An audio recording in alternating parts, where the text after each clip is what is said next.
এবার রাজ্যে পালা বদলের পর মালদা কলেজে প্রভাব বিস্তার করল রাষ্ট্রীয় স্বয়ংসেবক সংঘ অর্থাৎ আরএসএসের ছাত্র সংগঠন অখিল ভারতীয় বিদ্যার্থী পরিষদ। প্রভাব বিস্তারের অঙ্গ হিসাবে আজ মালদা কলেজে লাগলো অখিল ভারতীয় বিদ্যার্থী পরিষদ অর্থাৎ এবিভিপির ঝান্ডা। এই কর্মসূচিকে সামনে রেখে এদিন এবিভিপির সদস্যরা ছাত্রছাত্রীদের নিয়ে শহরে মিছিল বের করেন। সেই মিছিল নিয়ে এবিভিপির সদস্যরা মালদা কলেজ গেটের সামনে গিয়ে প্রথমে ভারত মাতা এবং এবিভিপির নামে জয়ধ্বনি দেন। আরও আপডেট থাকতে আমাদের ভিডিও শেয়ার ও ফেসবুক পেজটিকে লাইক করে ফলো করে দিন। 1 ঘন্টার মধ্যে তাকে আমরা ঠিক করে দেব। আজকাল দিচ্ছি আমরা অখিল ভারতীয় বিদ্যার্থী পরিষদ।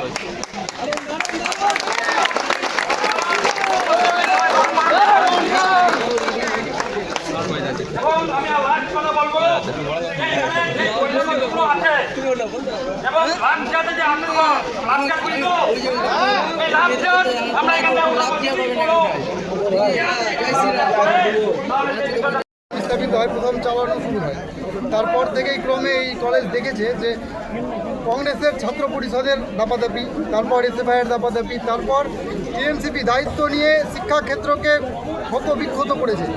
এই যে ক্ষতবিক্ষত মেরামত করার কাজ আমরা করছি। আমরা টিএমসিপির ইফতার পার্টি থেকে শুরু করে যে কোনো কিছুর শুদ্ধিকরণের জন্য এই কলেজটাতে আমরা আজকে গঙ্গা জল এবং কর্পূর দিয়ে শুদ্ধিকরণ করলাম। আমরা এই কলেজে দেখেছি বছরের পর বছর ইলেকশন হয়নি, যেমন এই কলেজে ছাত্র ইউনিয়নের নামে একটা গুন্ডারাজ চলতো এবং রাতের দিকে এখানে মাদক খাওয়া হতো, হ্যাঁ, এবং অনেক রকম নোংরামি করা হতো। এইটাকে আপনারা ঠিক করবেন কীভাবে?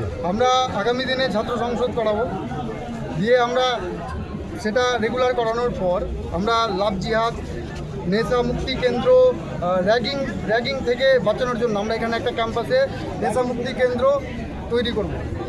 আমরা এখানে কোনো রকম থ্রেড কালচার রাখতে দিব না। আগামী দিনে আমাদের এই প্রচেষ্টাই থাকবে।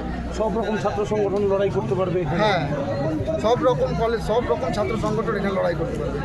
আপনারা আজকে কী করলেন? আজকে এসে কী বললেন? আজকে এসে কী করলেন? আজকে এসে আমরা শুদ্ধিকরণ করলাম, সাথে আমরা আগামী দিনে আমাদের গুরু শিষ্য পরম্পরা যে আগে চলতো সেই ভাবধারাই যাতে আগামী দিনে বিভিন্ন শিক্ষা প্রতিষ্ঠান চলতে পারে সেই বাতাবরণ আমরা আগামী দিনে তৈরি করি। আপনার নাম?